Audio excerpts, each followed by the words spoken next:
Hello guys, வீட்டிலே எப்படி பிரியாணி கத்திரிக்காய் பண்ணலான்னு சொல்லிட்டு வாங்க பார்க்கலாம். ஃபர்ஸ்ட் வந்து 2 ஸ்பூன் வந்து எண்ணெய் சேர்த்துக்கோங்க. தேவையான அளவு கத்திரிக்காய் போட்டு நல்லா வதக்கி எடுத்துக்கோங்க. வதக்கி ஒரு தனியாக ஒரு பிளேட்டை வச்சுக்கோங்க.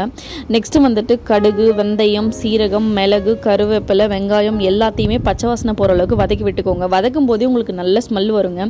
ப்ளஸ் வந்துட்டு ஒரு பெரிய தக்காளியை கட் பண்ணி அதையும் சேர்த்துக்கோங்க. நல்லா வதங்கட்டுங்க. நெக்ஸ்ட்டு வந்து ஒரு ஸ்பூன் வந்து மஞ்சத்தூள் சேர்த்துக்கோங்க. பச்சை வாசனை அளவுக்கு வதக்கிக்கோங்க. ப்ளஸ் தேவையான அளவு மிளகாத்தூள் சேர்த்துக்கோங்க. வெறும் மிளகாத்தூள் தாங்க சேர்க்கணும், அப்போ தான் நல்லாயிருக்கும். ப்ளஸ் நல்லா பச்சை வாசனை பொருளுக்கு வதங்கினதுக்கப்புறம் கத்திரிக்காய் சேர்த்து அதையும் வதக்கிக்கோங்க. உங்களுக்கு தேவைக்கேற்ப எவ்வளோ புளி வேணுமோ அதையே சேர்த்துக்கோங்க. நல்லா புளி கரைச்சி நல்லா கொதிச்சு வந்ததுக்கப்புறம் தேவையான அளவு தண்ணியை சேர்த்துக்கோங்க. நல்லா கொதிச்சு வருதுங்க. நெக்ஸ்ட்டு வந்துட்டு வேர்க்கடலை, வெள்ளை எள்ளு நல்லா பேஸ்ட்டாக அரைச்சி எடுத்துக்கோங்க. அரைச்சி அதையும் சேர்த்துக்கோங்க. சேர்த்ததுக்கப்புறம் ஒரு கொதி வந்ததுக்கப்புறம் மூடி போட்டு மூடிடுங்க. நல்லா எண்ணெய் பிரிஞ்சு வர அளவுக்கு நல்லா கொதிக்க விடுங்க. நெக்ஸ்ட்டு வந்துட்டு எண்ணெய் கத்திரிக்காய் ரெடி ஆகிடுங்க. ஒன் டைம் ட்ரை பண்ணிட்டு மறக்காமல் கமெண்ட் பாக்ஸில் கமெண்ட் பண்ணுங்கள்.